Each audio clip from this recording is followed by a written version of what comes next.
ఇంకా సేవలు ఉన్నామంటే కేవలము నీ కృపా.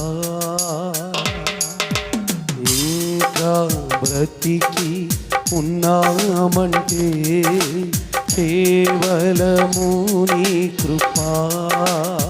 పాడదాం ఆమేన్. ఇంకా సేవలు ఉన్నామంటే కేవలము నీ కృపా. ఏ మంచితనము లేకున్నదో, ఏ మంచితనము లేకున్నదో, కొనసాగించినది నీ కృపా. నిలబెట్టుకున్నది నీ కృపా. నీ కృపా, నీ కృపా.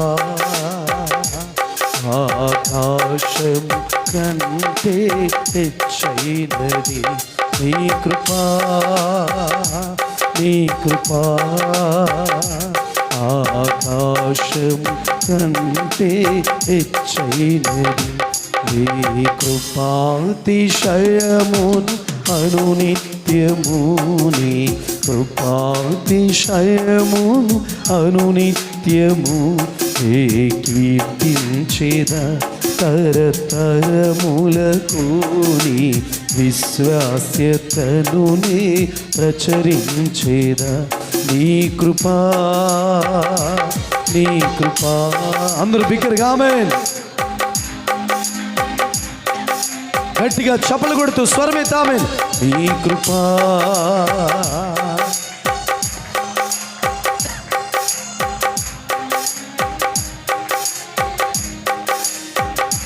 మౌనిగా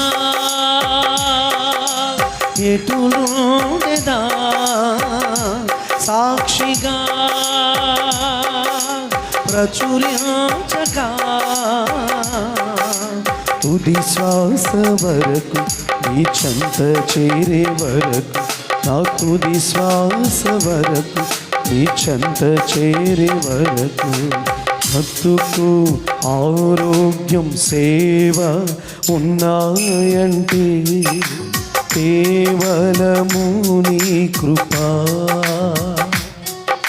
మృతుకు బ్రతుకు ఉన్నాయంటే కేవలము నీ కృపా. పాడదాం ఆమేన్. ఆరోగ్యం సేవ ఉన్నాయంటే కేవలము నీ కృపా. మృతుకు బ్రతుకు ఉన్నాయంటే కేవలము నీ కృపా. కృపతోనే రక్షణ నిచ్చావు, కృపతోనే రక్షణ నిచ్చావు. నా క్రియల వలన కానే కాదు, జీవితమంతా రుణస్థుడను. నీ అందే నిత్యము అతిశయము. నీ కృపా, నీ కృపా ఆకాశము. అందరూ స్వరమెత్తి చప్పలు కొడుతూ గట్టిగా బిగ్గరగా ఆమేన్. నీ కృపా, నీ కృపా ఆకాశము కంటే హెచ్చైనది. ఈ కృపాతిశయమును అనునిత్యము, నీ కృపాతిశయమును అనునిత్యము కీర్తించెదా తరతరములకు. నీ విశ్వాస్యతను నే ప్రచురించెదా. ఇంకా బ్రతికి ఉన్నామంటే కేవలము నీ కృపా.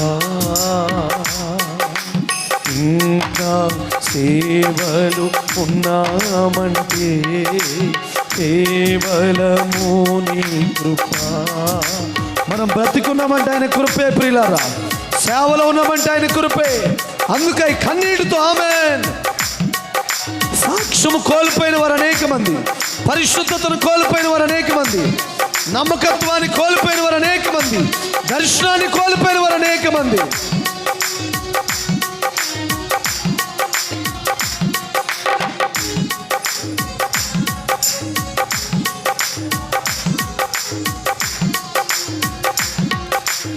ఇంకా సేవలు ఉన్నామంటే కేవలము నీ కృపా,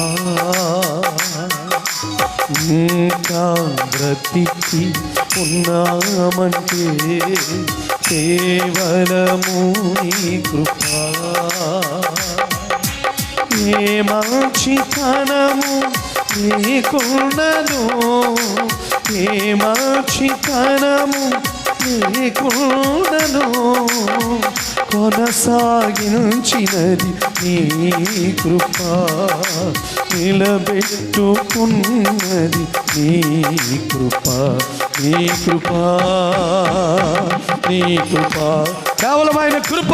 ఆకాశము కంటే హెచ్చైనది నీ కృపా, నీ కృపా. దగ్గరగా చప్పలు కొడుతూ ఆయన కృపను కొనియాడదాం.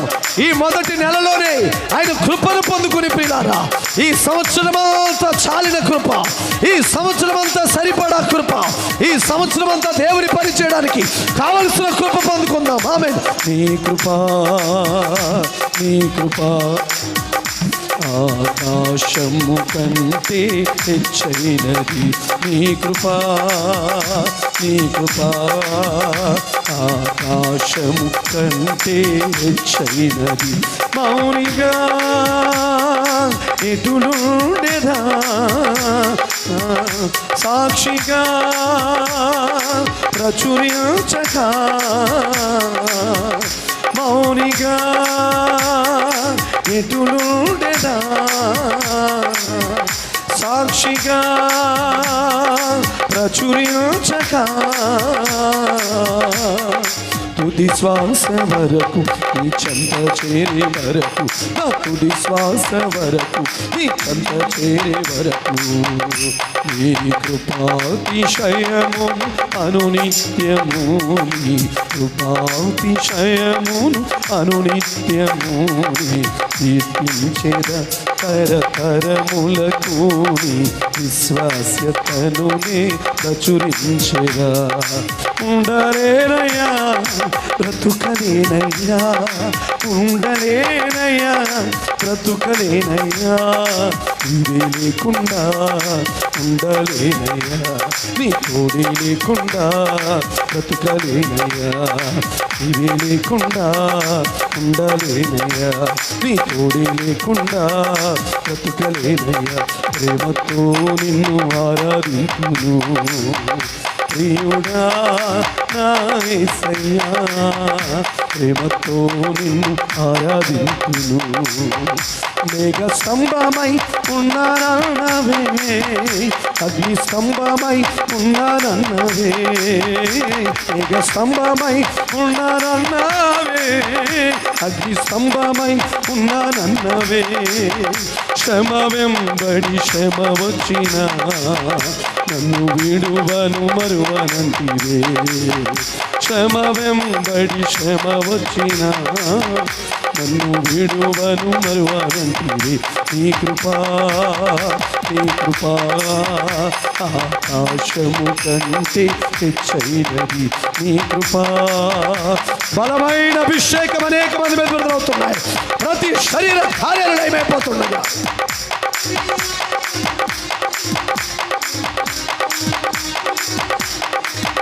నీ కృపా, నీ కృపా, ఆకాశము కంటే హెచ్చైనది. నీ మంచితనము లేకున్నను, ఏ మంచితనము లేకున్నను, కొనసాగించినది నీ కృపా, నిలబెట్టుకున్నది నీ కృప, నీ కృపా. అందరూ చేతుల పైకి. నీ కృపా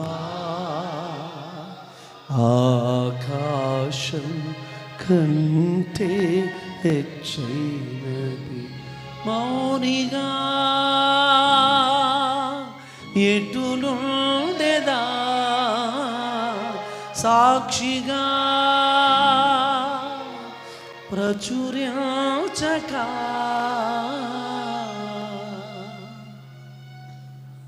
తుది శ్వాస వరకు నీ చెంత చేరే వరకు, నా తుది శ్వాస వరకు నీ చెంత చేరే వరకు ఇంకా బ్రతికి ఉన్నామంటే కేవలము నీ కృపా. ఇంకా సాక్షిగా ఉన్నామంటే కేవలము నీ కృపా. ఇంకా పిలుపులు ఉన్నామంటే కేవలము నీ కృపా. ఏ మంచితనము లేకుండాను, ఏ మంచితనము లేకుండాను కొనసాగించినది నీ కృపా. నిలబెట్టుకున్నది నీ కృపా. నీ కృపా. చివరిగా చేతుల పైకి ఎత్తి అందరూ స్వరమెత్తి ఆయన కృపే. ఆకాశం కంటే హెచ్చైనది నీ కృపా. నీ కృపా ఆకాశం. ప్రేమ కలిగిన తండ్రి నీకు వందనాలు ప్రభువా. ఈ మధ్యాహ్నం అందరితో మీరు మాట్లాడండి. నిజమేనైనా ఇంకా సాక్షిగా ఉన్నామంటే నీ కృపే, సజీవులుగా ఉన్నామంటే నీ కృపే, దర్శనంలో ఉన్నామంటే నీ కృపే, అదేపులో కొనసాగుతున్నామంటే నీ కృపే నాయన. నీ కృపను బట్టి మీకు స్తోత్రాలు చెల్లిస్తాం.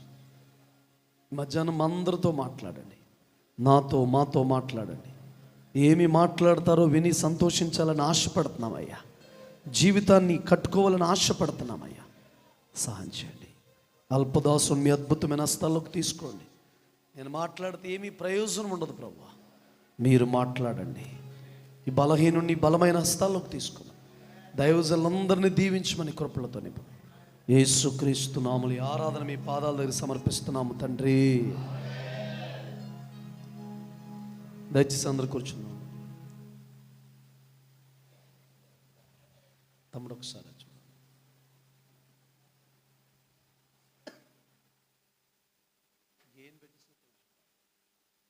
Check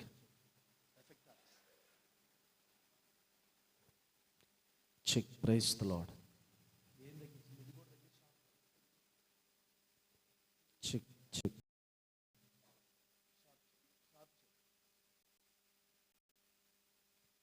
check check check. Praise the Lord. Praise the Lord.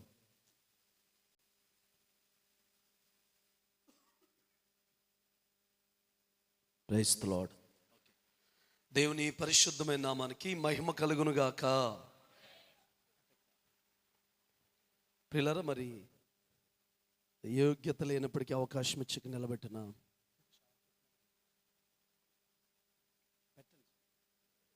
నా వందనాలు, స్తుతులు, ఆరాధన చెల్లిస్తున్నాను. ఇక్కడ ఐఎఫ్జేని check check. Praise the Lord. ఇదంతా భారాన్ని మరి మోస్తున్న, ముందుండి నడిపిస్తున్న అందరికి కూడా మరి నా శుభాభివందనాలు తెలియజేస్తున్నాను. కూడొచ్చిన దైవజనులు దైవజనరాలకు కూడా వందనాలు తెలియజేస్తున్నాను. మ్యూజిక్ టీం వారికి కూడా వందనాలు. ఒక విషయాన్ని మీ ముందు పెట్టాలని పూట నేను ఆశపడుతున్నాను ప్రియులారా. రాజులు 2వ పుస్తకం 2వ గ్రంథం 4వ అధ్యాయం మొదటి వాక్యం నుండి చదవండి. ఎవరైనా మైక్లో చదివే అవకాశం ఉంటే ఇవ్వండి. కొంచెం గట్టిగా చదివితే మైక్ ఉంది చూడండి మీ దగ్గర. అన్న ఇక్కడే ఉంది, ఆ మైక్ చిన్న సౌండ్ పెట్టండి.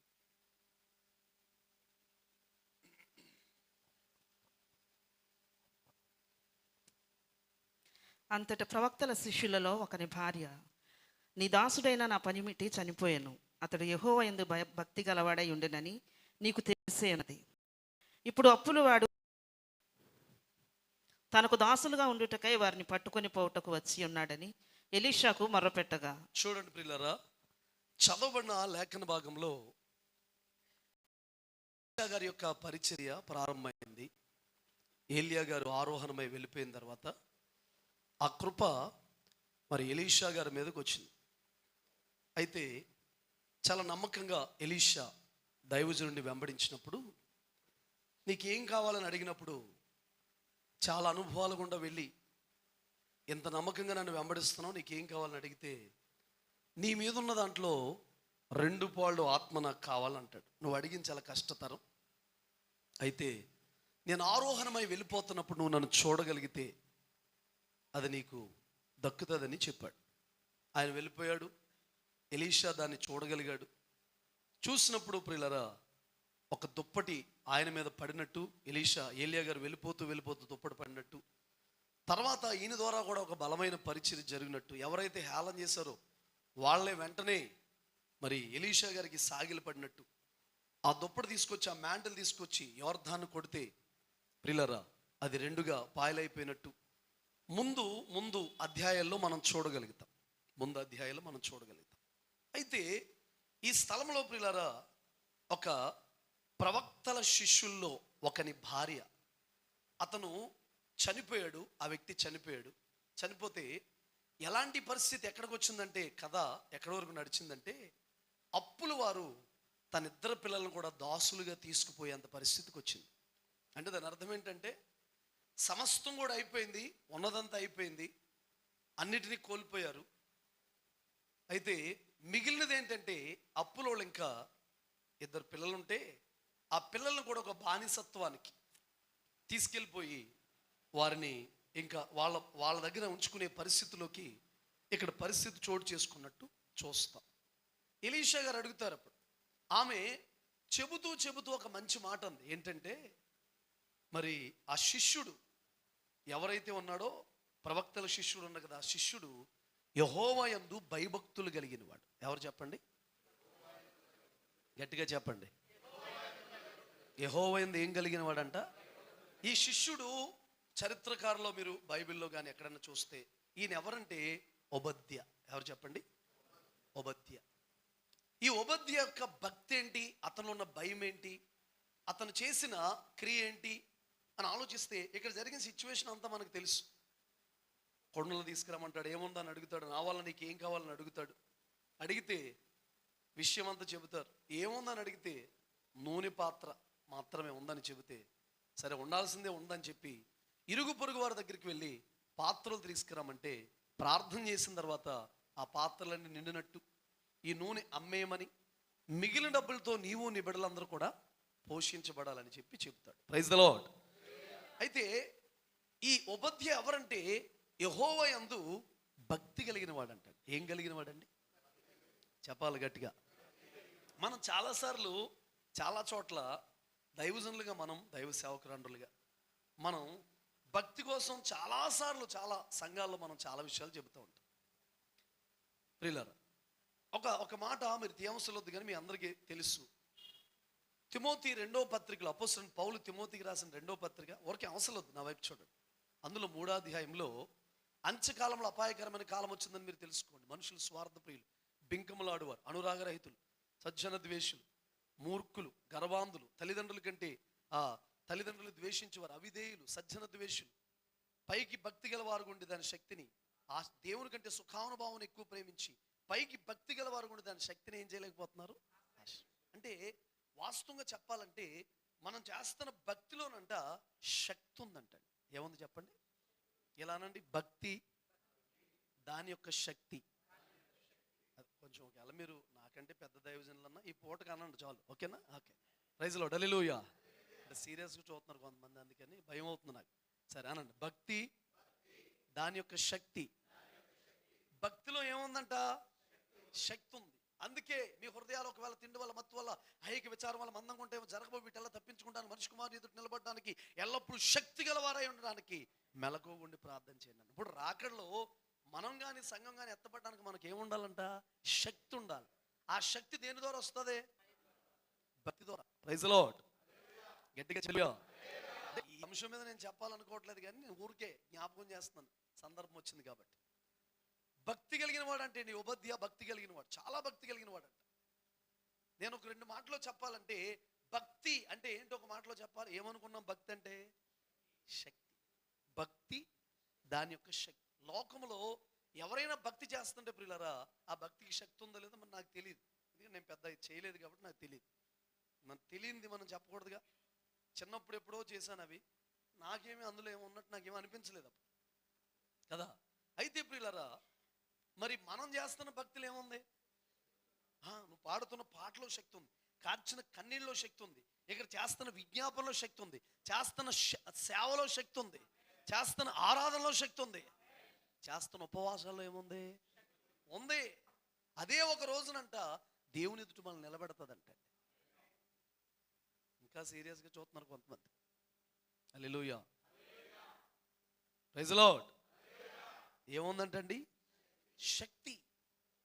ఆ శక్తే మనల్ని నిలబెడతాది, నడిపిస్తుంది. ప్రియులారు, మనం చేసే భక్తిలో శక్తి ఉంది. అర్థమవుతుందా?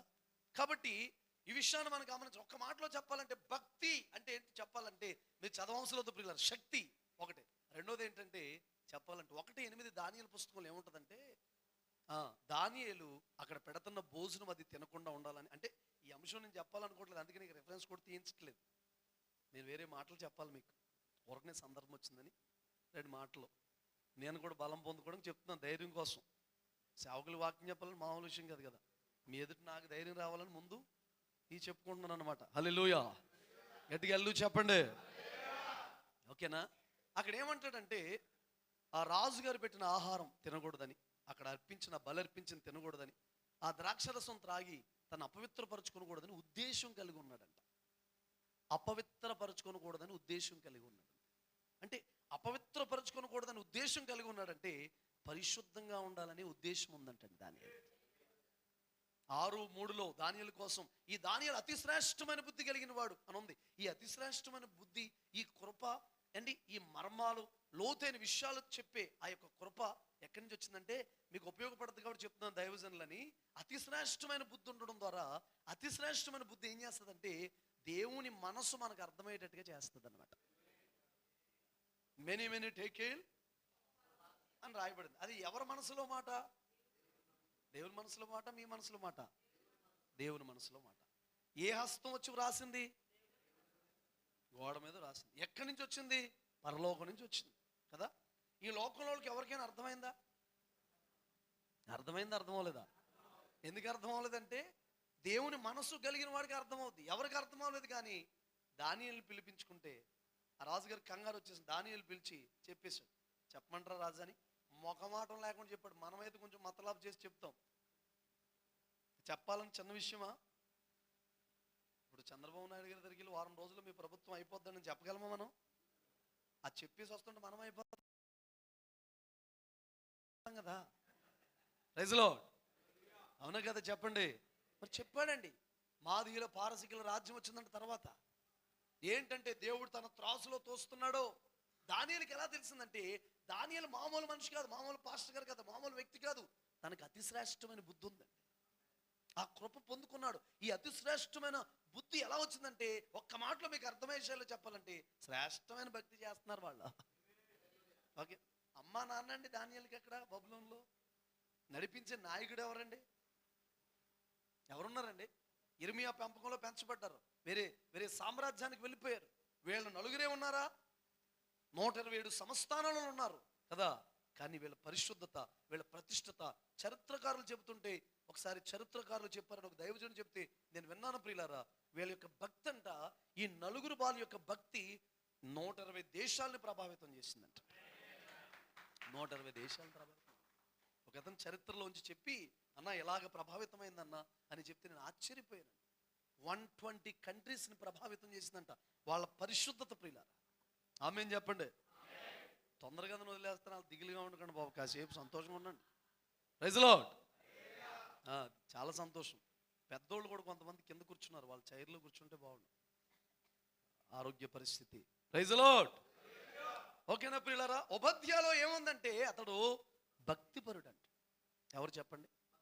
నేను అంటాను, ఇప్పుడు ఎవరన్నా పాస్టర్ గారు రోడ్డు మీదకి వెళ్ళి గొడవాడుతున్నాడు అనుకోండి, భక్తిపరుడు అండి బాబు అంటారా? ఏదన్నా గొడవ వచ్చిందానికి ఎవరన్నా మనం కోటాలు జరుగుతున్నప్పుడు కేకలు వేశారనుకోండి, రాడ్డు పట్టుకెళ్ళి మనోడు ఎవరన్నా బుర్ర మీద కొట్టేశారు అనుకోండి, పాస్టర్ గారు చాలా భక్తిపరుడు అండి బాబు అంటారా? చెప్పరేటండి. ఎప్పుడు చూసినా సంఘంలో తక్కువ, కోటాల్లో తక్కువ అండి, సభల్లో తక్కువ, రాజకీయ పార్టీలతో తిరుగుతున్నాను అనుకోండి, ఏంటంటే పాస్టర్ గారి ఫోటో అక్కడ పడిందంటే భక్తుడండి బాబు అతను భక్తుడండి అంటారా? చెప్పండి అంటారండి? అందరూ ఎలక్షన్ వస్తుంటే అసలు వాళ్ళ కంటే కార్యకర్తల కంటే ముందు ఈయనే రాజకీయ నాయకుల వెనకాల తిరిగేసి మాకు స్లాబ్ వేయాలి, అదే వేయాలి, ఇదే వేయాలి, అది కావాలి, ఇది కావాలని మనమే ముందు అడిగామనుకోండి, హలో భక్తిపరుడు అంటారా? చెప్పరేటండి అంటారండి. ఫిలిప్ గారు ఆర్థిక శాఖ మంత్రికి బాప్తిస్మ ఇచ్చాడు. వాళ్ళ వాటర్లో దిగారు ఇద్దరు కూడా, బాప్తిస్మ తీసుకున్నారు. మరి అసలు దొరకడం ఫిలిప్ గారికి ఏ క్లాస్ మనిషి దొరికాడు. ఏది మనకి మూలాలో ఆర్థిక శాఖ మంత్రి దొరికితే విన్నారా, బాప్తిస్మ ఇచ్చి విజిటింగ్ కార్డు కూడా ఇవ్వలేదు, ఏ అవసరాలో చెప్పలేదు, మరలా ఆత్మపూర్ణుడే. మనం ఒకవేళ అక్కడికి బాప్తిస్మ ఇవ్వడానికి ఆత్మపూర్ణలో వెళ్ళినా కూడా అక్కడి నుంచి నడిపి వేరుగా ఉంటుంది మళ్ళీ. హల్లెలూయా.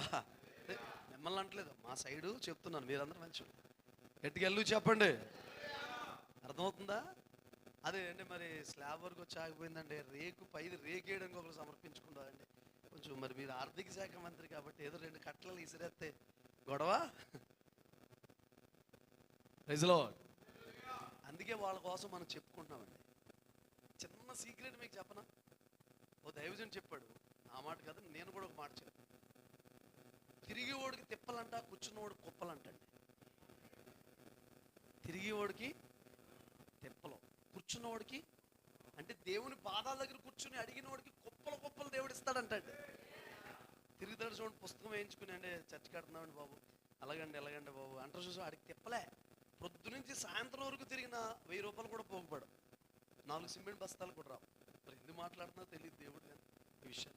కానీ దేవుని పాదాల దగ్గర కూర్చొని సంఘం ప్రార్థన చేసి మనం ప్రార్థన చేస్తే లారీతో తోలేస్తాడండి సిమెంట్. మనం స్లాబ్ వేసుకుని మిగతా సగం అమ్మేసుకోవచ్చు, లారీ సిమెంట్ ఏం చేసుకుంటాం? అవునా కదా చెప్పండి? మాట్లాడట్లేదు మీరు.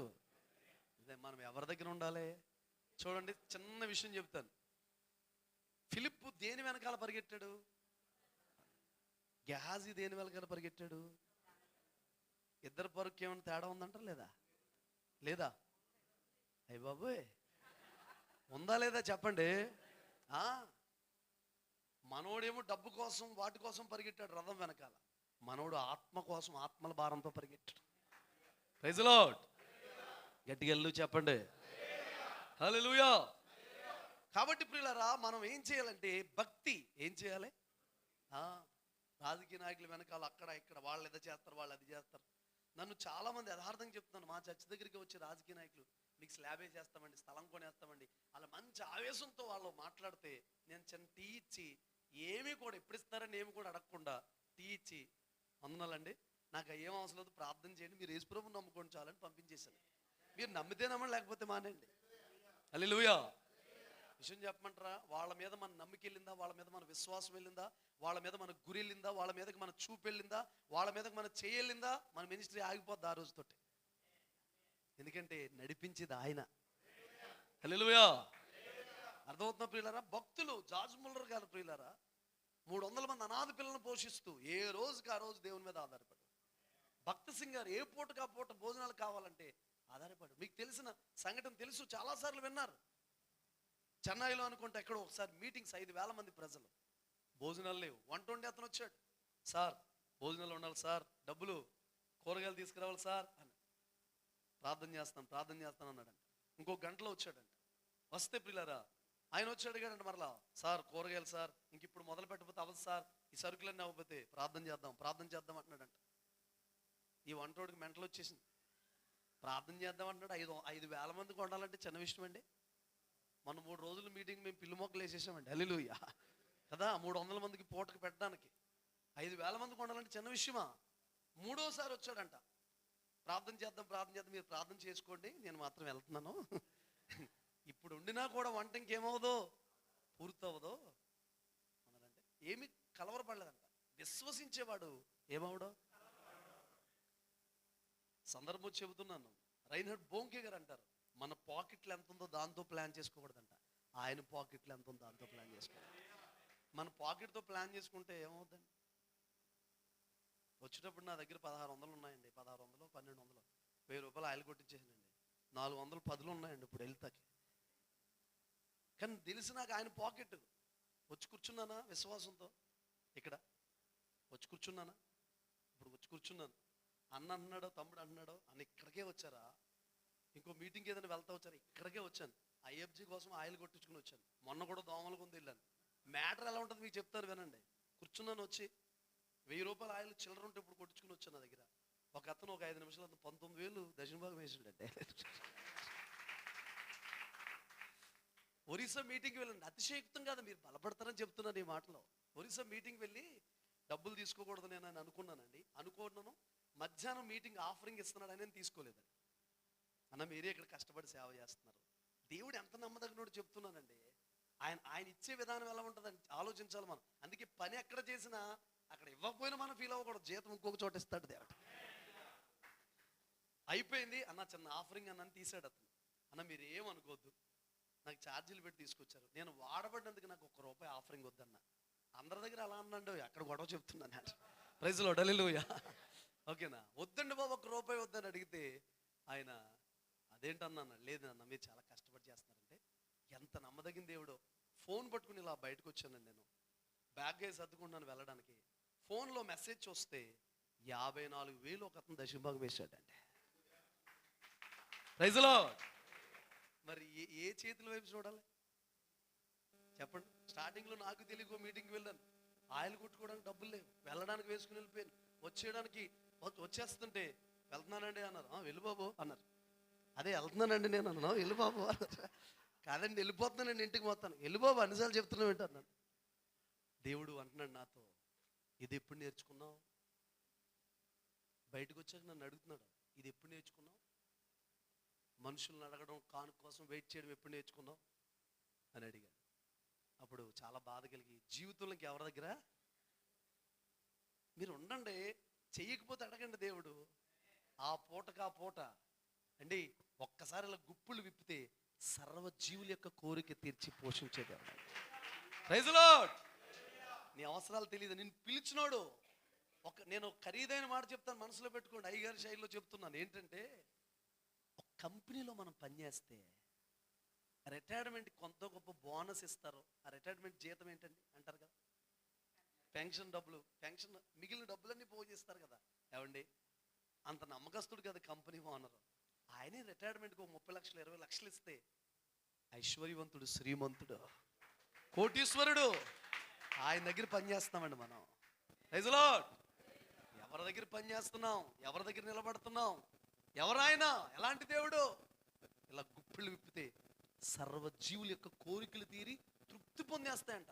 ఒక్కసారి దేవుడు అంటే ఇలా గుప్పిళ్ళు విప్పితే చేమలో పోషించబడిపోతాయంట, పిట్టలు పోషించబడిపోతాయంట, మనుషులు పోషించబడిపోతారు, ఏనుగులు పోషించబడిపోతాయంట, చేపలు పోషించబడిపోతాయంట. ఆ చేతి ఇవ్వాలని కోరుకోండి బాబు. బుట్ట చేతులు. మీకు తెలుసు కదా స్టోరీ. ఒకసారి తండ్రి కొడుకులు ఒకసారి కొట్టు దగ్గరికి వెళ్తున్నారంట. ఆ కొట్టు అతను మీ పిల్లోడు ముద్దుగా ఉన్నాడని చాక్లెట్ తీసుకురా, చాక్లెట్ తీసుకుంటున్నాడు. నాన్నగారి దగ్గర ఏమో సరుకులు కొంటకే ఉన్నాయంట డబ్బులు. వీడేమో నాకు వద్దండి అంటున్నాడంటే, మామూలుడు కదండి. వద్దంటే వాళ్ళ నాన్నగారు డెప్పె గిల్లేస్తున్నాడంటే, తీసుకోరా డబ్బులు లేవు కదా అంటే, నాకు వద్దునా.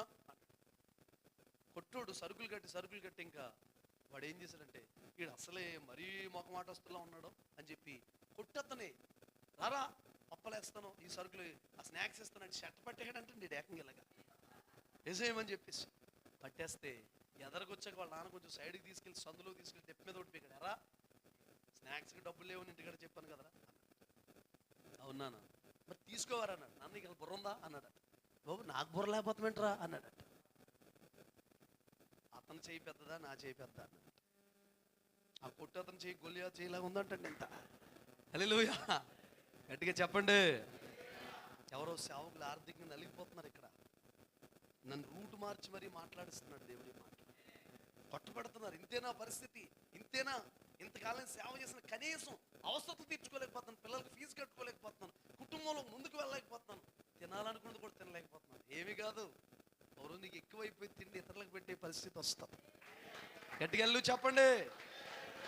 మా పాస్టర్ గారు ఏదైనా అడిగితే బండి మీద క్రాస్ చేసి తీసుకెళ్ళిపోయాడు. తేగలో రోడ్డు మీద అమ్మి ఉంటే క్రాస్ చేసి తీసుకెళ్ళి, ఏంటంటే మీరు కొనమంటే తీసుకెళ్ళిపోతున్నారు ఏంటి అనేవాడు. అక్కడ బాగో అనేవాడు. అవిశ్వాసం మాటలు మాట్లాడేవాడు కాదు, అక్కడ బాగో అని చెప్పేవాడు. ఏంటో తెలుసా, ఎదరికెళ్ళి కళ్ళలో నీళ్ళు పెట్టుకునేవాడు. నేనే తుడిచేసుకున్నాడు. ఏంటంటే నీళ్ళు వస్తున్నాయని అడిగితే గాలికి బండి మీద దుమ్ము పడి నీళ్ళు వస్తున్నాయని తుడుచుకున్నాడు. అంటే కొంటాకు కూడా ఆర్థికంగా నలిగిపోతున్నారు చాలా మంది. ఒక మాట చెప్పనా, మన తండ్రి శ్రీమంతుడు.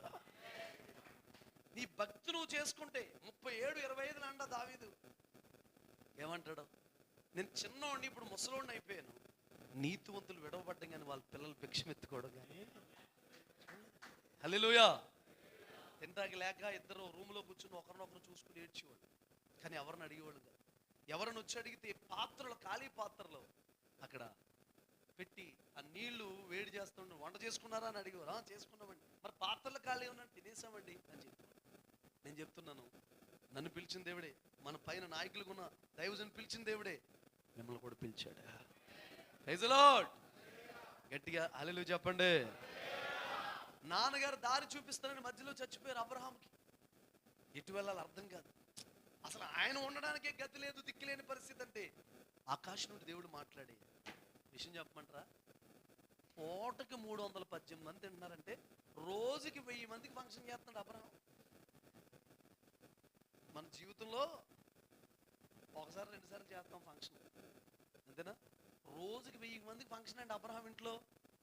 మరి ఇప్పుడు 318 మంది కదా, మొత్తం లెక్క పెట్టండి.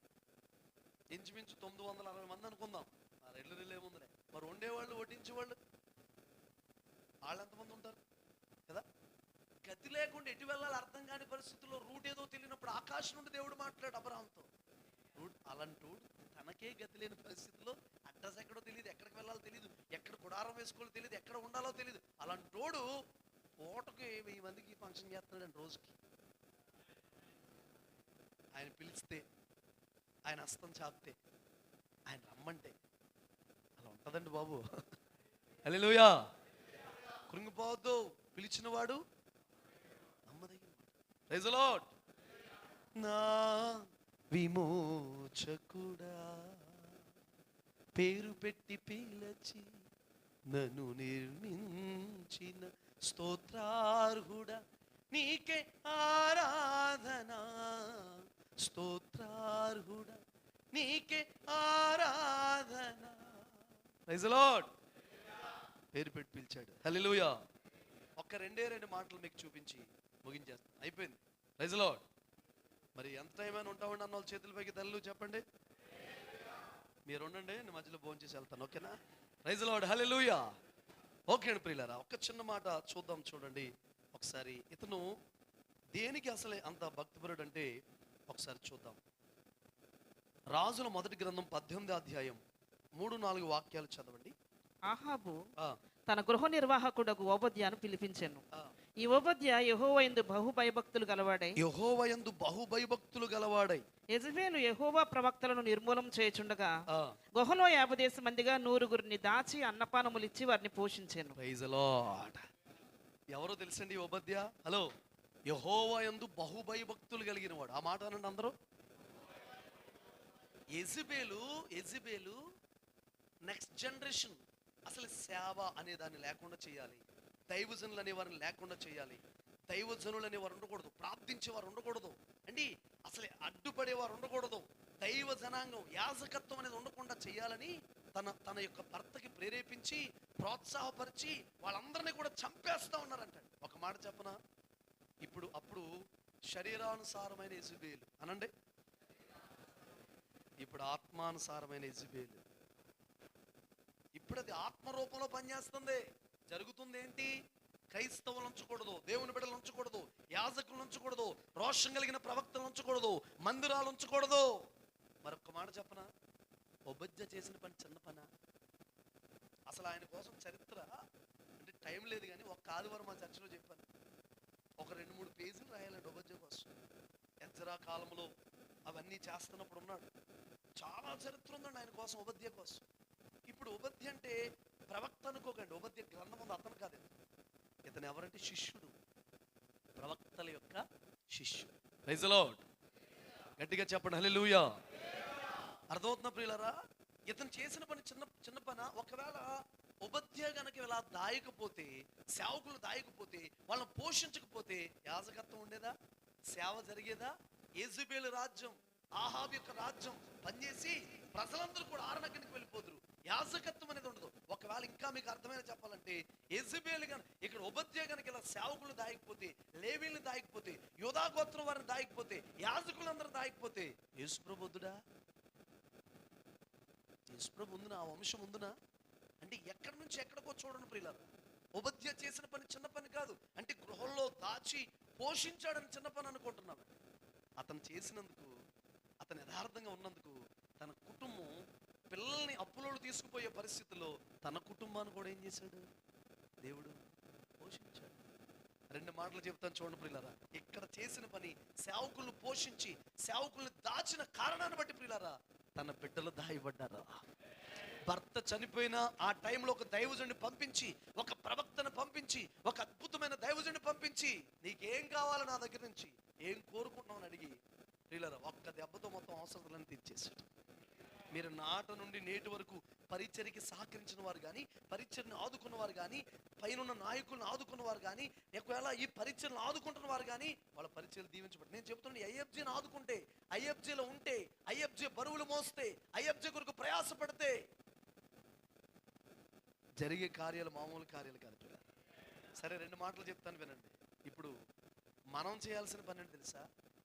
మనం కూడా సేవకుల్ని దాయాలి, పోషించాలి. చెప్పండి. మోషే 5 చోట్ల దాయబడ్డాడు. ఇంట్లో దాయబడ్డాడు, జమ్ము పెట్టిలో దాయబడ్డాడు అండి ప్రియులారా, అరణ్యంలో దాయబడ్డాడు, సీనాయి పర్వతం మీద దాయబడ్డాడు, తర్వాత బండ సందుల్లో దాయబడ్డాడు. 5 చోట్ల దాయబడ్డాడు మోషే. విషయం చెప్తాను వింటారా? అలా దాయబడిన మోషే ప్రియులారా, దాచివేయబడిన మోషే కొరకు ప్రపంచంలో ఎప్పుడు ఎవరు చూడలేని, ఎప్పుడు ఎవరు పొందుకోలేని దాయబడిన మన్నా కురిసింది. ప్రపంచంలో ఎప్పుడు ఎవరు చూడలేని దాయబడిన పూరేళ్ళు వచ్చినాయి. హల్లెలూయా. ప్రపంచంలో ఎప్పుడు ఎక్కడ చూడలేని దాయబడిన కార్యాలు, చెప్పులు అరగకపోవడం, బట్టలకు మాయకపోవడం ఎప్పుడైనా చూసారా? కానీ దాయబడిన మోషే కొరకు ఆ కార్యం ప్రపంచంలో ఎప్పుడు ఎక్కడ చూడలేని ప్రియులారా, అర్థమవుతుందా? దాయబడిన ఆ సముద్రంలో ఏమొచ్చిందంటే మార్గం. సముద్రంలో మార్గం వచ్చిందన్న మాట మనం ఎప్పుడైనా విన్నామా? మోషే కొరకు అన్ని దాయబడిన కార్యం. నేను అంటాను, మోషే ఎలా దాయబడ్డాడు అంటే, నేను చెప్పే మాట ఏంటంటే, నాకు పరిశుద్ధాత్ముడు ఇచ్చిన ప్రేరణ ఏంటంటే, ప్రార్థనలో దాయబడ్డాడు. ఎక్కడ దాచబడాలి మనం? చెప్పండి. ఇప్పుడు మనం హలో బీహార్లో, ఛత్తీస్గఢ్లో, ఒరిస్సాలో, ఇంకా చాలా చోట్ల చాలా మంది దైవజనులను చంపేస్తున్నారు కదా. మనం వెళ్ళి అక్కడికి వెళ్ళి ఏమీ చేయలేము, కానీ వాళ్ళని ఇక్కడుండే మనం ప్రార్థనతో వాళ్ళని ప్రొటెక్ట్ చేయొచ్చు. ప్రార్థనలో మనం దాయొచ్చండి. ప్రతిరోజు మన భారతదేశం కొరకు ప్రార్థన చేస్తే, ప్రతి క్రైస్తవుడు ప్రార్థన చేస్తే, ప్రతి దైవజనుడు ప్రార్థన చేస్తే మార్పులు రావంటారా? నేను కళ్ళతో మేము చూసాం అన్న, మేమందరం చూసాం, ఇక్కడ ఉన్న చాలా మంది చూసాం. ఈ ఐఎఫ్జే ప్రేయర్ స్టార్ట్ అయిన తర్వాత భారతదేశం వచ్చిన మార్పులు, అనేకమైన మార్పులు చూసామండి. రాలేదండి? ఇప్పుడు కనబడుతున్న ఏ మార్పులని నేను చెబుతాను ధైర్యంగా. చాలా ప్రేయర్ టీములు ఉన్నాయి. ఐఎఫ్జే ద్వారా కూడా చాలా కార్యాలు జరిగినాయి. దైవజనులకు ఇచ్చిన ఆ ప్రార్థన అంశాలు, ఆ నడిపింపు, ఆ ప్రత్యక్షత ఎవరికైనా అర్థం చేసుకుంటే ఒక్కొక్క అంశమే ఒక్కొక్క ప్రసంగం అండి బాబు, అర్థం చేసుకోగలిగితే కదా. మనం ఏం చేయాలి ఇప్పుడు? దైవజనుల్ని దాయాలి. చరిత్రలో చూడండి ప్రియులారా, రాహాబు వేశ్య వేగులు వారిని దాసిందండి. ఆవిడ ఇల్లే ప్రాకారం మీద ఉందంట. దాస్తే ఏమైందో తెలుసా? ఈ రాహాబు వేశ్య ఎవరో తెలుసా? సల్మాన్కు భార్య. ఆ సల్మాన్కు పుట్టిన వారు ఎవరో తెలుసా? బోయాజు. బోయాజు ఎవరిని పెళ్లి చేసుకున్నాడు తెలుసా? రూతుని. ఆ వంశంలోంచి ఎవరు వచ్చారో తెలుసా? యేసు ప్రభు వచ్చాడండి. సల్మాన్ భార్య అండి రాహాబు వేశ్య. హల్లెలూయా. దాచిన ఎవరినైనా దేవుడు విడిచిపెట్టాడా? మనం మీకు నేనేదో ఒక ప్రాఫిటికల్ మా వర్డ్స్ మీకు చెప్పట్లేదు, కానీ ఒక భారాన్ని మీకు పెడుతున్న విషయం ఏంటంటే మన దైవజనులు మనమే దాయాలండి. ఒకవేళ ఫర్ ఎగ్జాంపుల్ సుధాకర్ అన్న నేను ఒక మంచి ప్లేస్లో సేవ చేస్తున్నాం. సుమంత్ సామీల్ గారు ఉన్న ప్లేస్లో చాలా కఠినమైన ప్లేస్. అక్కడ మా ఇద్దరు ప్రార్థన సపోర్ట్ ఆయనకి ఇస్తే ఆయన సేవ కూడా ఫలిస్తుంది. పోనీ సుధాకర్ అన్న కఠినమైన ప్లేస్లో సేవ చేస్తున్నారు, మేమిద్దరం ఉన్నాం, అన్న ఉన్నారు అండి, మేమందరం ఉన్నాం. ఈయనకి మనం ప్రార్థన సపోర్ట్ ఇస్తే, ప్రార్థనలో ఆయన దాస్తే, ప్రార్థన ద్వారా ఆయన సేవకు కూడా మనం ప్రేరేపిస్తే, ఆ ప్రార్థన ద్వారా కొంచెం ఆ ప్రొటెక్ట్ ఇస్తే ప్రియులారా ఏం జరుగుతుందంటే ఆయన పరిచయం కూడా దీవించబడతారు. ఈ మనసు ఉంటుందా? మన పరిచర్యే మనమే. మీకు విషయం చెప్పమంటారా? మనము అనుకున్న ఎవరి పరిచయం కూడా దీవించబడదు. అందరి పరిచర్లు బాగుండాలి అనుకున్న వాళ్ళు పరిచయం దీవించబడతారు. నేను 14 సంవత్సరం నుంచి అడవిలోకి వెళ్ళి సేవ చేస్తున్నానండి. ఒకవేళ ఆడు వెతుక్కుంటా నా పాంప్లెట్ చూసి వద్దామన్నా వచ్చి నిడదల్లో కళ్ళు తిరిగి పడిపోతాడు. అంత దూరం వెళ్తాను నేను కదా. అక్కడి నుంచి వెతుక్కుని ఆదివారం ఆరాధనకు వద్దాం అనుకున్న అవ్వదు. అక్కడ సంఘాలను బలపరుస్తూ అక్కడికి వెళ్ళమని విషయం చెప్పమంటారా? అక్కడ పరిచయం చేస్తే ఇక్కడ మా పరిచయం దేవుడు దీవిస్తుంది. అక్కడ పెట్టుబడి పెడితే అక్కడికి ఎక్కడో 200-300 కిలోమీటర్లు అక్కడ పెట్టుబడి పెడితే ఒక ఆత్మను వస్తారు అక్కడి నుంచి. ఒకవేళ రావాలంటే నిడదోలు చుట్టుపక్కల గ్రామాల్లో నేను సువార్త మీటింగ్స్ పెట్టాలి, జనాలు రప్పించాలని. కానీ విషయం చెప్పమంటారా? అక్కడ పరిచయం చేస్తే అసలు మా సంబంధం లేకుండా, మా బ్యానర్ లేకుండా, గొడవే లేకుండా వెతుక్కుంటా ఆదివారం ఆరాధనకు వస్తూ ఉంటారండి జనం. Praise the Lord. అర్థమైందా? అంటే మనం ఇతర సేవకులు మనం ఏం చేయాలంటే దాయాలి. మన ప్రార్థనలో దాయాలి. ఒక సహోదరుడికి ఎక్కడ నష్టమైతే మనకైనట్టే, ఒక పరిచయం ఎక్కడ డ్యామేజ్ అయితే మనకైనట్టే. మనం చూడండి ఛత్తీస్గఢ్ అది ఎక్కడో ఓ పాస్టర్ గారికి ఆవు పేడ తినిపించి ఆవు మూత్రం తాగించారట. ఎక్కడండి? ఒరిస్సా ఓ ప్రాంతం. ఆవు పేడ తినిపించి మనం చూసి అయ్యయ్యో అని స్టేటస్ పెడతాం. నిజం చెప్పమంటారా? 100 మంది స్టేటస్ పెట్టారు అనుకోండి, అందులో 3 ప్రార్థన చేస్తారంతే ఆయన కోసం. మన గ్రూపుల్లో కూడా ఏదైనా ఒక అంశం పెట్టి ప్రార్థన చేయమని ఆమేన్ అలాగేనయ్యా, తప్పకుండా అయ్యా, యెహోవా రాఫా స్వస్థపరిచేయాలయ్యా అంటారు అంతే. వీళ్ళు మాత్రం మోకాళ్ళేరు. ప్రాక్టికల్గా ఉండాలి సార్. మనం కూడా చెయ్యాలి. ఎవరైనా ప్రార్థన చేయమని అడిగారు అనుకోండి, చేయలేమని మనకు అనిపిస్తే వెళ్తున్నప్పుడే ప్రయాణంలో చిన్న ప్రార్థన చేసేయడమే. దేవుని ఎదుట మనం లెక్క అప్పగించాలి. చేస్తానని మాట ఇవ్వకూడదు ఒకవేళ కదా. మనం ప్రార్థనలు ఏం చేయాలి? వాళ్ళని దాయాలి. Praise the lord. చూడండి ఇతడు ఏమంటాడు? ఒబద్య ఒక మాట అంటాడు. ఆ మాట కూడా ఒకసారి చదవండి. 18-13 కూడా ఒకసారి 13 చివరి లైన్ చదువుతారా ఇంచుమించుగా? నేను యెహోవా ప్రవక్తలలో 100 మందిని గుహకు 50 మంది చొప్పున దాచి అన్నపానములు ఇచ్చి వారిని పోషించి తిని. ఇప్పుడు ఆహాబు నన్ను చంపునట్లుగా నీ ఏలినవాని దగ్గరకు పోయి ఏలియా ఇచ్చట ఉన్నాడని మీరు 12 చివరి లైన్ కూడా చదవండి. నీ దాసుడనైన నేను బాల్యము నుండి యెహోవా యందు భయభక్తులు నిలిపిన వాడను. చూడండి అసలు భక్తి అంటే ఏంటి? మన ఉపధ్యాయంలో కనబడుతున్న భక్తి ఏంటి? బాల్యం నుండి యెహోవా యందు భయభక్తులు. అసలు అతనిలో కనబడే భక్తి ఏంటంటున్నాను? దైవజనులు కాపాడుకుంటున్నాడు, దైవజనులు పోషించుకుంటున్నాడు. ఎవరి దగ్గర పని చేస్తా తెలుసండి? ఆహాబు దగ్గర పనిచేస్తూ గృహ నిర్వాహకుడు ఉండి అండి అతనికి అగెనిస్ట్గా ఏం చేస్తున్నాడు? పని చేస్తాడు. చిన్న విషయం అంటారా? తెలిస్తే బ్రతకనిస్తాడా? చెప్పండి. చచ్చిపోతాను. నేను నేర్చుకున్న భక్తి, చిన్నతనం నుండి నేర్చుకున్న భక్తి, నాకు అలవాటైన భక్తి ఏంటంటే దైవజనులు కాపాడుకోవాలి, దైవజనులు పోషించాలి. మనం కూడా చిన్న దైవజెండా, పెద్ద దైవజెండా, కొత్తగా సేవలోకి వచ్చాడా? ఇది నేను అంటాను. ముందు మీరు ఏమనుకోరంటే ఒక్క దైవజనులు ఒకరు గౌరవించుకోవడం, చిన్నోళ్ళైనా కొత్తగా వచ్చిన వాళ్ళైనా ప్రేమించడం, వాళ్ళని ప్రోత్సాహపరచడం నేర్పించాలి. కానీ మనం ఏదో పెద్దరికం చూపించా ఎప్పుడొచ్చా చాలా మంది చూసావు. ఒక అతను ఒకసారి నేను సేవలోకి వచ్చిన కొత్తలో నన్ను పిలిచాడు. చాలా పెద్ద సేవ వెళ్ళాను. వెళ్తే తమ్ముడు సేవ అంటే మామూలు విషయం కాదు, అలా కాదు ఇలా కాదని నేను చేతులు కట్టేసి అలాగే అన్నా. ఏం చెప్తారు రాసుకుందాం చూద్దామంటే, నీకు చెప్తున్నాను విను, నువ్వు వాడబడుతున్నావు కదా, ఆఫరింగ్స్ వస్తున్నాయి, అది వస్తున్నాను, ఏదో ఇస్తున్నారన్నా, ఒక చోట ఇస్తున్నారు, ఒక చోట లేదన్నా పర్లేదంటే. నేను చెప్పేది ఏంటంటే నీకు నిర్ణయాలంటే ఏం చెప్తాడో సేవలు ఉపయోగపడంటే 4 రాళ్ళు వెనకాల వేసుకో అంటున్నాడు. నేను కొంచెం వెనక మాట్లాడుతున్నాను, కిడ్నీలో కన్నా అని అడిగాను అనమాట. 4 రాళ్ళు ఎక్కడ వేసుకోవాలంట? వెనక్కి వేసుకో. ఎవరన్నా చెబుతాడేమో అని ఆలోచిస్తాను. నేను అందుకే అంటాను, ముందు మనం ఒకరినొకరు గౌరవించుకోవడం, భక్తి అంటే ఒకరినొకరు సన్మానం చేసుకోవడం, ఒకరినొకరు ప్రేమించుకోవడం, ఇది చాలా ప్రాముఖ్యం. అసలు సూత్రాలు వదిలి నేను ఏదో చేసేస్తానంటే ఏమీ జరగదండి. నేను అంటాను ఎథిక్స్, విలువలు చాలా ఇంపార్టెంట్. అందరూ సేవ చేస్తారు, విలువలు కలిగి సేవ చేయడం అనేది విలువలు ఇంపార్టెన్స్. తోటి వ్యక్తికి మనం ఇచ్చే గౌరవం, తోటి సేవకుడికి మనం ఇచ్చే రెస్పెక్ట్, అతని కోసం మనం చేసే ప్రార్థన చాలా ఇంపార్టెంట్. ఒక అతను నా కోసం బాగా చెడ్డ ప్రచారం చేస్తున్నాడు నాకు తెలిసిందండి. ఆయన కోసం చాలా రోజు నుంచి స్తోత్ర ప్రార్థన చేస్తున్నాను మానకుండా, ఇప్పుడు కూడా మానలేదండి. Praise lord. నిజమండి, మనం ఆ విలువలు కలిగి ఉండాలి. మా ఊర్లోనే ఒక అతను మా పక్కనే కొంచెం చెడ్డగా ఏమన్నాడంటే, ఎంత మాట అన్నాడంటే మీకు చెప్తాను. మేము ఒకసారి సువార్తకు వెళ్తూ ఎవరో చికెన్ జాయింట్లు ఇచ్చారు, పట్టుకుని వెళ్తున్నాం, అక్కడ తిందాం వెళ్తాను, నిమ్మకాయలు పట్టుకెళ్తే ఆ నిమ్మకాయలు చూసి అన్నాడు, డేవిడ్ ఫ్రాన్సిస్ గారు అడవిలోకి ఎందుకు వెళ్తున్నాడు తెలుసా? అడవిలో చేతబడి చేస్తాడంట ఆయన. నా వాళ్ళకం మాంత్రికుల్లాగా ఉన్నాడండి ఆయన, ఇంత జుట్టు అంత హైట్. ఆయన కనబడ్డాడండి ఒకరోజు. నేనేం చేసినట్టు జనవరి 1కి బిర్యానీ, బూర్లు, చికెను అన్ని పంపించాను. వాళ్ళ పాస్టర్ గారు మన పాస్టర్ గారు అన్నది సన్న అయిపోయాడు, డేవిడ్ ఫ్రాన్సిస్ గారు పంపించారా అన్న. అవునండి అంటే బిగిసిపోయారండి ఇద్దరు. ఒకసారి వెళ్తున్నాను, మీటింగ్ వెళ్తున్నా, వర్షంలో తడుచుకుంటూ వెళ్తున్నాడు, కారు ఆపి కారు ఎక్కించుకుని ఎదరదించాను. బిగిసిపోయి అలాగే చూస్తున్నాడు. అవి మీకు ప్రేమతో కొడతాం రావాలండి, ఆమెనంటలేదు, ఏదో రకంగా కొట్టేదని ప్లాన్ వేసుకుని వచ్చారేమో మరి ఏం మాట్లాడారు. ప్రైజ్ లార్డ్, హల్లెలూయా. గట్టిగా చెప్పండి. మీరు చేసి చూడండి, అలాంటి మన పరిచర్య ఎవరు ఆపలేరండి బాబు. ఇప్పుడు కొత్తగా వచ్చింది కదా పాట, నీవు సెలవీయగా జరుగనిదేముంది, వాక్కును పంపగా కలుగనిదేముంది, సకలము నీదేనయ్యా శ్రీమంతుడా, స్తుతి నీకు పాడేదనయ్యా, సకలము.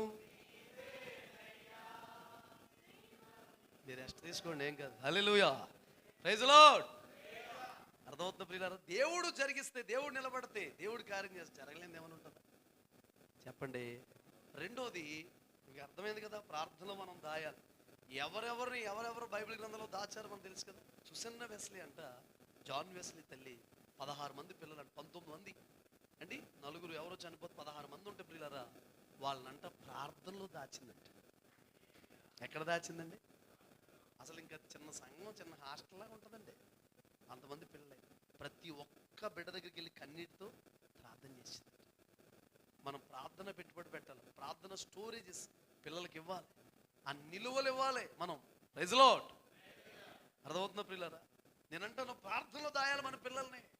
కాలేజ్కి వెళ్ళిన ఎక్కడికి వెళ్ళినా తిరిగి వస్తారు క్షేమంగా.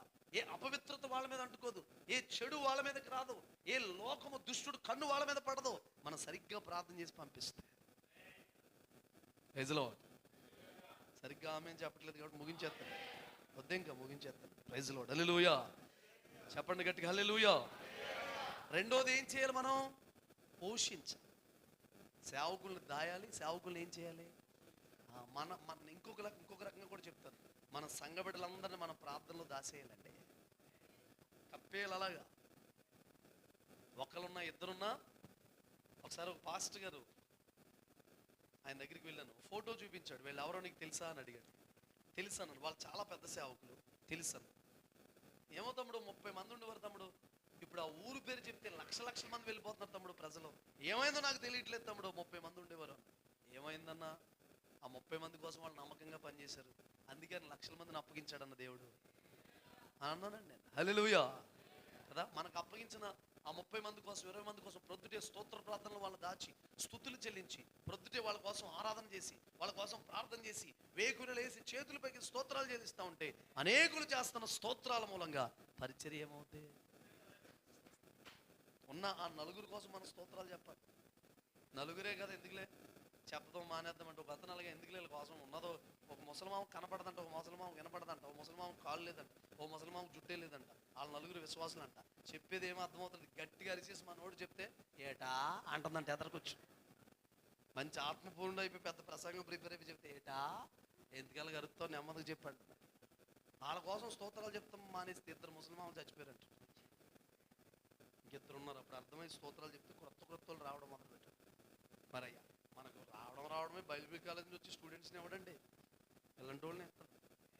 ఒకడు ఉండేవాడు మా దగ్గర, ఎవరికైనా యాక్సిడెంట్ అయిందని ఫోన్ చేస్తే ఎప్పుడో ఎత్తుబడి ఫోన్ ఏంటా అనేవాడు. ఏం లేదు బాబు ఆదరణ కూటం వచ్చే అని చెప్పేవాడు అనమాట.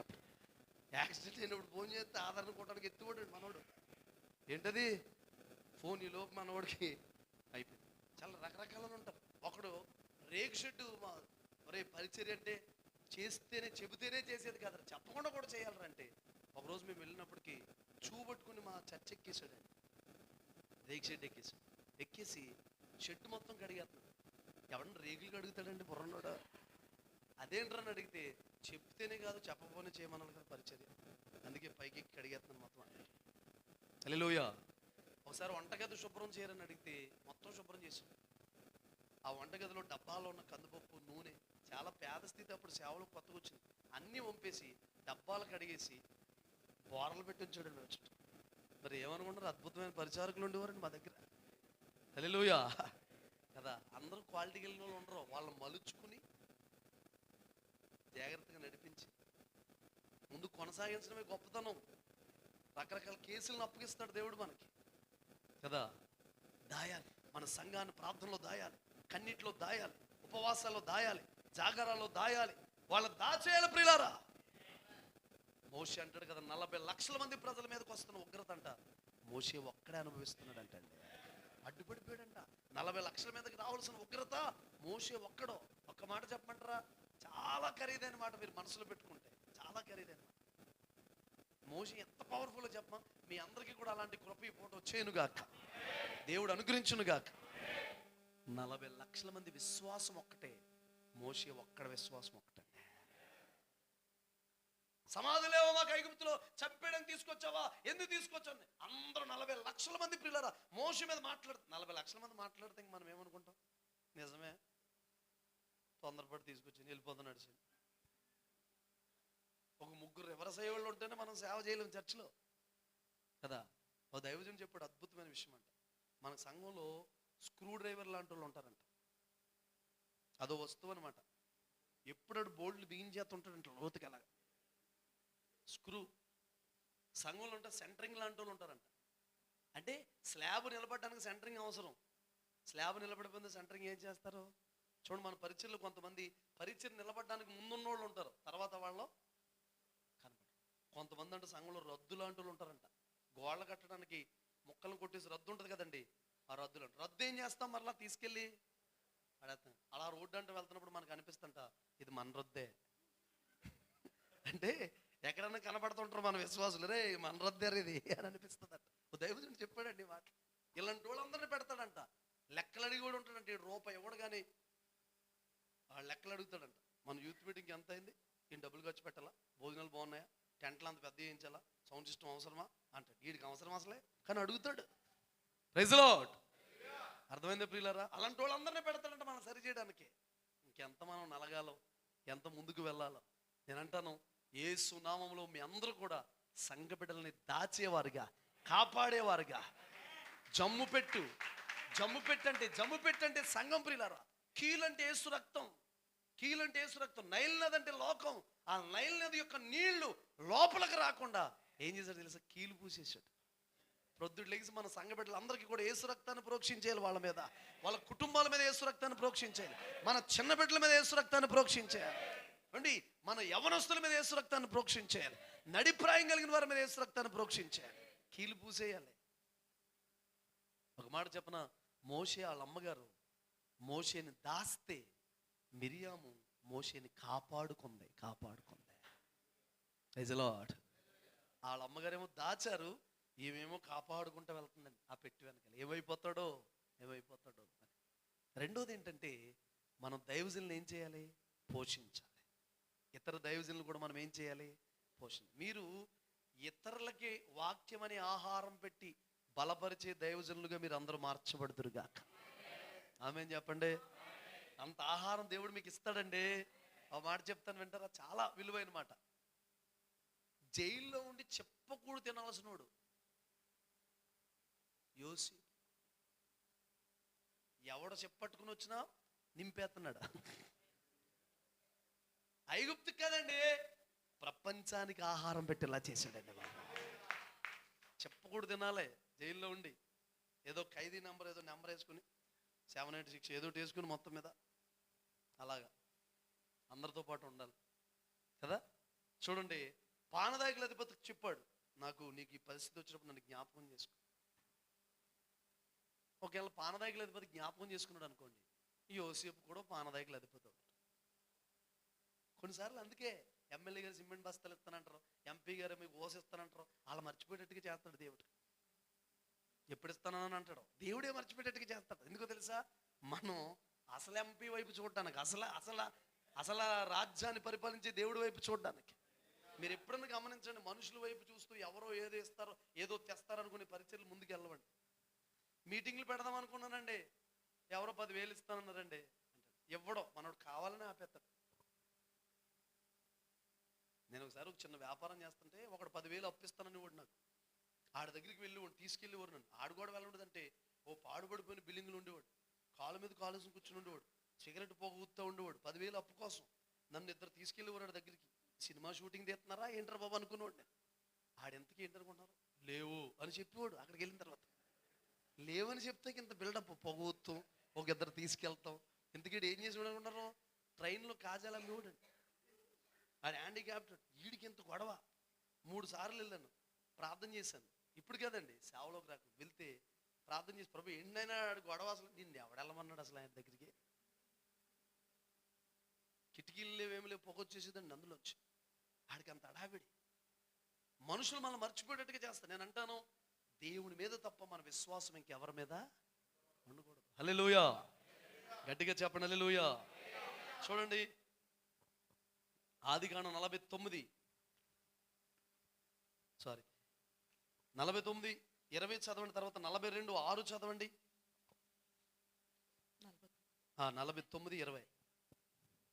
ఆషేరునొద్ద శ్రేష్టమైన ఆహారము కలదు, రాజులకు తగిన మధుర పదార్థములను అతడిచ్చును. రాజులకు తగిన మధుర పదార్థములు అతను ఇచ్చాను. నేను అంటాను, సేవకులందరూ ఎవరంటే రాజులైన యాజక సమూహం. హల్లెలూయా. ఆషేరు దగ్గర అంట, హలో మామూలు విశ్వాసులకు పెట్టే ఆహారం కాదంట, రాజులకు తగిన. అంటే రాజులు తినేది ఎంత శ్రేష్టమైన ఆహారం ఉంటుంది. రాజులు తినేది సొలొమోను భోజనం కోసం మాట్లాడుకుంటే మనం కళ్ళు తిరిగి పడిపోతాం కదా. ఆషేరు దగ్గర అంట రాజులకు పెట్టి మధురమైన శ్రేష్ఠ పదార్థాలు. ఆషేరు గోత్రికులైన అన్న ఉంది కదండి, అన్న పెనియేలు కుమార్ కదా. నేను ఆత్మ సంబంధమైన మాట చెప్తున్నాను. ఇదిగో ఈ మేత తిని, ఈ బలము తిని దేవాలయం వదలకుండా 84 సంవత్సరాల ప్రార్థన చేసిందండి బాబు. మేత ఈ వంశం సంబంధించింది ఆమె. మన బిడ్డలకి కానీ దైవజనులకు కానీ ప్రియుల మనం పోషిస్తే, సరైన రీతిలో మేతట్టి పోషిస్తే ప్రియులరా, వాళ్ళు ఎలా మార్చబడతారు తెలుసా? యేసు ప్రభువులు వచ్చేలాగా ప్రార్థన చేసేటట్టుగా, రాకడ వచ్చేటట్టుగా ప్రార్థన చేసేటట్టుగా మార్చబడతారండి. మీకు చెప్పానుగా, క్రిస్మస్ సీజన్లో నేను అక్కడికి వచ్చినప్పుడు చెప్పినట్టు గుర్తుతుండండి. అందరూ యేసు ప్రభు పుట్టినప్పుడు చూడడానికి వెళ్ళారు కదా, కానీ అన్న వెళ్ళలేదు. ఆవిడ దగ్గరికి యేసు ప్రభుని తీసుకొచ్చారు. అంటే మ్యాటర్ ఏంటి? ప్రార్థన చేసే వాళ్ళ దగ్గరికి వస్తాడు దేవుడు. ప్రభు నామం బట్టి ప్రార్థన చేయవారు రక్షించబడతారు. సరైన మేత పెట్టాలి. మనం కూడా ఉదయకాలం నుంచి దైవజనులుగా ఒక 10-15 అధ్యాయాలు చదివి అందులో ఒక దాన్ని ధ్యానించి బలం పొందుకుని పుష్టి పొందుకుని అప్పుడు బయటికి రావాలి. అదే లేవడం హౌస్ విజిటింగ్లు కాదు. హల్లెలూయా. లేవాలి, వాక్యంతో కొంత టైం స్పెండ్ చేయాలి. ఏం మాట్లాడుతున్నాడు దేవుడు చూడాలి. అందులో ఉన్న రేమా ఓడేంటి, ఆ వెనకాల ఉన్న మాటలేంటి. ఒకసారి కళ్ళు పాపం చేసినాయి, దావీదు కళ్ళు తేడా చేసినాయి. తన కీర్తనలు ఏమి రాసుకున్నాడు? వ్యర్థమైన దాన్ని చూడకుండా నా కళ్ళు త్రిప్పే అని చెప్పి, నీ ధర్మశాస్త్రం అందు ఆశ్చర్యకరమైన సంగతులు చూచినట్లుగా నా కన్నులు తెరవా. ఏదో వాక్యం వెనకాల ఉన్న దాన్ని చూడాలని ఆశపడుతున్నాయంట దావీదు కన్నులు. ఒకప్పుడు దేనికోసం ఆశపడి కళ్ళు కదండి, ఈ ధర్మశాస్త్రం అందున్న ఆశ్చర్యకరమైన సంగతులను చూడాలని ఆశపడుతున్నాయంట. ప్రైజ్లో ఒకసారి చూడండి మీరు 42:6 చదవండి. అప్పుడు యోసేపు ఆ, ఆ దేశమంతటి మీద అధికారి అయి ఉండెను. ఉమ్, అతడే ఆ దేశ ప్రజలందరికీ ధాన్యం అమ్మకం చేయువాడు. Praise Lord. ఎవరండి? యోసేపు. ఒక చెప్ప పట్టుకుని జైల్లో అన్నం తినాల్సిన వాడు ప్రియులారా. దేశ ప్రజలందరికీ కాదు, కనాన్ నుంచి వచ్చిన వారికి, ఇతర దేశాల నుంచి వచ్చిన వారికి అందరికీ కూడా ధాన్యం. అంటే అసలు యోసేపు దగ్గర ఉన్న ఆహారం ఎవరి దగ్గర లేదంటే, పెద్ద పెద్ద కొట్లు కట్టించేసి అవన్నీ కూడా కట్టించి పండిన పంటంతా కూడా, సమృద్ధిగా పండిన పంటంతా కూడా అందులో సమకూర్చాడు.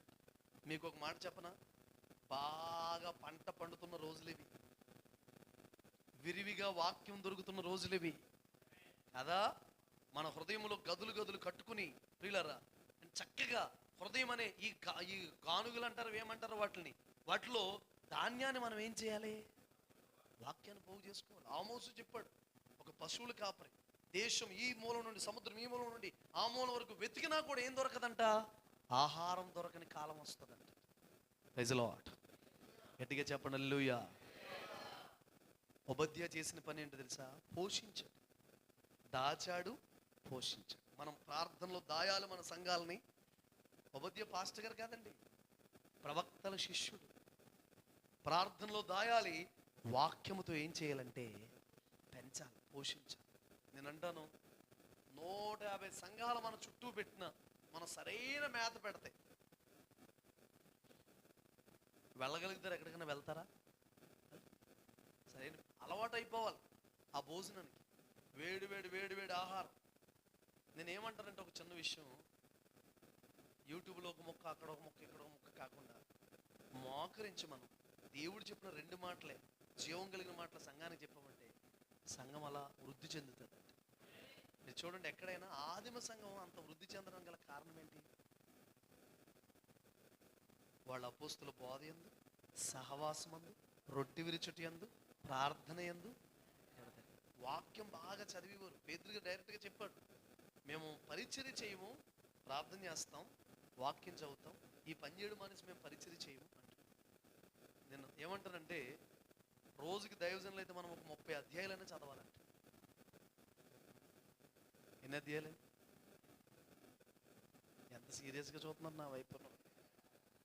నువ్వు చదువుతున్నావా అని నేను ట్రై చేస్తున్నాను. నాకు కొన్ని నియమాలు పెట్టుకున్నాను. 8:30 వరకు నేను ఫోన్ ఎత్తను, 8:30 వరకు బయటికి రాను, 8:30 వరకు బైబిల్ స్టడీ, తెల్లవారుజాము నుంచి ప్రార్థన చేసుకున్నాను. 8:30 వరకు ఎక్కడికైనా జర్నీ చేయాలంటే తప్ప ఈ లోపు నా బైబిల్ స్టడీ. మా విశ్వాసం కూడా నాకు ఫోన్ చేయరు, నేను కూడా రాను బయటికి. ఆ 8:30 వరకు బైబిల్ స్టడీ. ఎన్ని అధ్యాయాలు చదవగలుగుతాం? అన్ని అధ్యాయాలు. తర్వాత తెల్లవారుజాము లేచిన తర్వాత వాక్యం చదివే వరకు నేను ఫోన్ చూడండి, ఫోన్ మాట్లాడు. నా నోట్ల నుంచి ఫస్ట్ వాక్యం రావాలి. ఇలాంటి నియమాలు మనం పెట్టుకుంటే దేవుడు మహాకృప, ఆయన నామానికి మహిమ. ఒక 9 సంవత్సరాల నుంచి అలా చేయడానికి కృప చూపిస్తుంది. ఒక 9 సంవత్సరాల నుంచి ప్రాక్టీస్ చేస్తుంది. అంటే ఒక 18 సంవత్సరాలు, 17 సంవత్సరాలు అవుతుంది సేవలోకి వచ్చి, కానీ 9 సంవత్సరాల నుంచి ఇది ప్రాక్టీస్ చేయడం మొదలు పెట్టాం. వాక్యం చదివే వరకు సెల్ ఫోన్లో నేను ఏమీ చదవను, ఎవరు మెసేజ్ పెట్టినా చదవను. ఫస్ట్ నా కళ్ళు వాక్యాన్ని చదవాలి, నోరు వాక్యం మాట్లాడాలి, అప్పుడు బయటకు వస్తుంది. మేత మనకు కావాలి కదండి, సరైన భోజనం ఉండాలి కదండి, కరువు తీరేటట్టుగా మనం వాక్యాన్ని చదవాలి కదండి.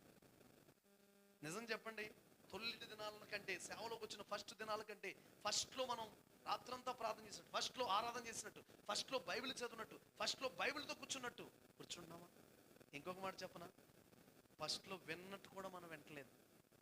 ఎవరిని ఒక దైవజనుడు తీగానే రెఫరెన్స్, ఇదా తెలుసులే, ఆ మనసు అసలు మనకి ఎప్పటికీ రాకూడదు. ఒక పెద్ద పాస్టర్ గారు ఉన్నారు రాజమండ్రిలో, ఆయన చాలా గొప్ప దైవజనుడు. అయితే ఆయన ఒక అలవాటు చేసుకున్నాడు. ఈ రోజుకేనంట పెద్ద బిజీ, కొన్ని వేల మంది సంఘం, రోజుకి ఈ రోజు కూడా ఎవరొకరు మెసేజ్ 2 గంటలు వింటాడంట. ఈరోజు జఫన్య అయ్య గారితో ఎవరొకరు 2 గంటలు వింటారు. నిజం చెప్పండి, మనకు వినడం తగ్గిపోయిందా లేదా? నువ్వన్నీ ఎలాంటి ప్రశ్నలు అడుగుతాకొచ్చావు, వాక్యం చెప్తాకొచ్చావు అన్నట్టు చూస్తున్నారు నా వైపు. తగ్గిపోయిందా లేదా? ప్రాక్టికల్గా మన అందరం ధ్యానిస్తున్నామండి వాక్యాన్ని. నేనేదో గొప్ప వ్యక్తిని మీకు చెప్పడానికి వచ్చానని కాదు, మీకు చెప్పేంత స్థాయి నాకు ఎక్కడ ఉందండి బాబు.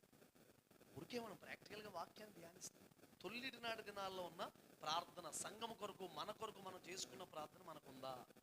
రెండోది, సరిగ్గా మేత పెట్టి సంఘాన్ని మనం పెంచుతామా? మీకు ఒక మాట చెప్పమంటారా?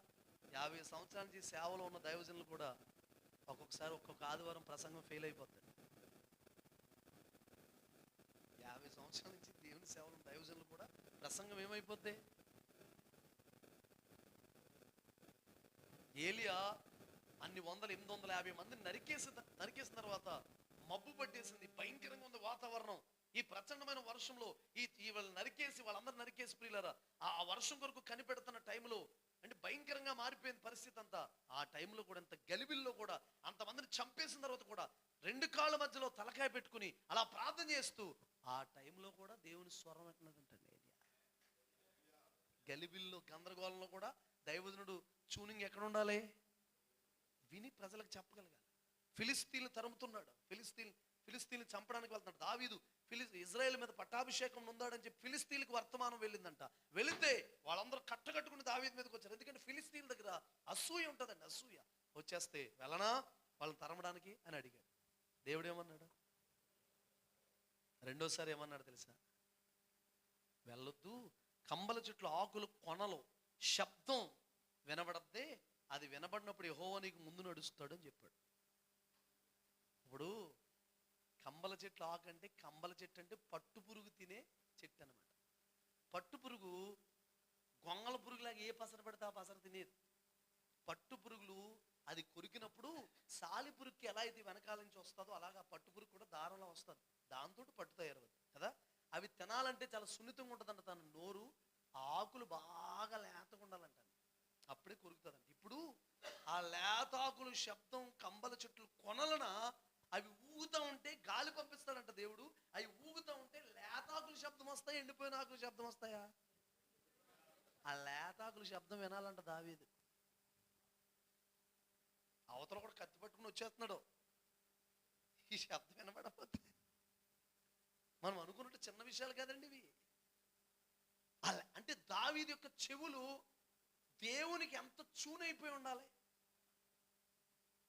మీరైనా నేనైనా చెబుతున్న నేనైనా మీరైనా మన చెవులు రాజకీయ నాయకుల మాటలకు చూనవ్వకూడదు, కొండెమలు చెప్పేవాళ్ళ మాటలకు చూనవ్వకూడదు, ఎక్కడో బ్యాగులు ఇస్తున్నారో పులిహోర పొట్టలు ఇస్తున్నారంటే వాటికి చూనవ్వకూడదు. దేవుని దానికి చూనైపోయి ఉండాలి. విన్నాడండి, విన్నాడు దావీదు, విన్నాడు. ఆ కంబల చెట్లు ఆకుల శబ్దం అది విని అప్పుడు వెళ్తే ఫిలిస్తీన్ల మీద అద్భుతమైన విజయం దావీదు పొందుకున్నాడంటే. మన చెవులు అలా చూనైపోవాలి.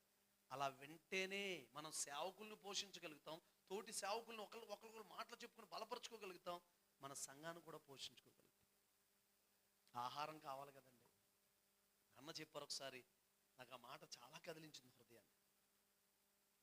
సంఘం అందరూ కూర్చునేవారంట. అన్న రెఫరెన్స్ రాసుకుని వచ్చి జఫనయ్య గారు ఆ రెఫరెన్స్ అన్ని కూడా రాసుకొచ్చిన రెఫరెన్స్ అన్ని 5 నిమిషాల్లో అయిపోయి అంట. ప్రజలందరూ ఆకలితో వెళ్ళిపోయేవారంట. ఏడ్చాడంట ఆయన, అయ్యా నా దగ్గరికి వస్తున్న బిడ్డలు నేను కడుపు నిండి ఆహారం పెట్టలేకపోతున్నాను, ఆకలితో వెళ్ళిపోతున్నారు అయ్యా, వాళ్ళని పోషించుకునే కృపని అంటే వాళ్ళని పోషించుకునే కృప ఏంటి?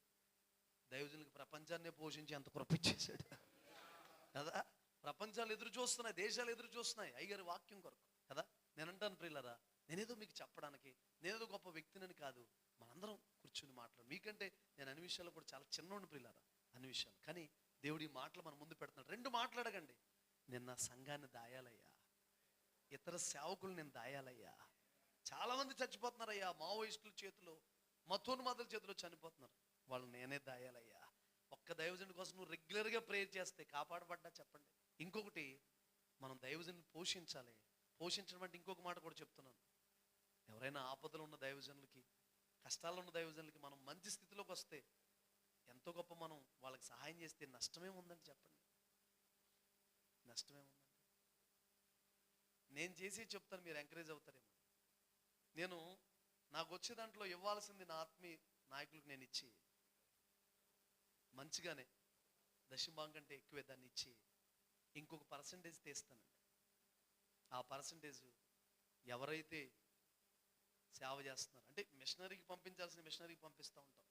అది తీసి ఎవరు మందిరాలు కట్టుకున్నారు, ఎవరు చేస్తున్నారు, ఎవరు పేద సేవకులు ఉన్నారో అలాంటి వాళ్ళకి అందులోంచి నేను చేస్తూ ఉంటాను. నాకు వచ్చే దాంట్లో దేవుడు ఇచ్చే దాంట్లో. అంటే మీరు ఎంకరేజ్ అవుతారని చెప్తున్నాను, ఇది అతిశయోక్తం కాదు. అలా మనం కూడా ఇతర దైవజనులు కూడా ఏం చేయాలి? స్వార్థం అనేది మనలో ఏమైపోవాలి? 2 మాటలు ప్రార్థన చేద్దాం. 2 మాటలు. ఓబద్యా యెహోవా యందు బహుభయభక్తులు కలిగిన వాడు. అతడు ఇలా చేసినందుకు ప్రియులారా తన కుటుంబం దిక్కుమాల కుటుంబంగా అయిందా? పిల్లల్ని తీసుకెళ్ళిపోయే పరిస్థితిలో దాసత్వానికి దేవుడు అప్పగించేశాడా? నేనంటాను, మన పరిచర్య దిక్కుమాల పరిచర్యగా ఉండదు, మన పరిచర్య అనాథ పరిచర్యగా ఉండదు, మన బిడ్డలు కూడా అనాథ బిడ్డలుగా ఉండరు ప్రియులారా. మనం నమ్మకంగా చేస్తే మన పరిచర్యలను కూడా దీవించే వాళ్ళు కాపాడేవారిని దేవుడు ఎత్తాడు. అందరూ మోకరిద్దాం, ప్రార్థన చేసుకుందాం పిల్లలు. త్వరితంగా మోకరిద్దాం అందరూ కూడా. హల్లెలూయా. పరిశుద్ధాత్మ దేవుడు ఈ పూట ఒక బలమైన కార్యాన్ని మనలో చేయడానికి ఇష్టపడుతున్నాడు.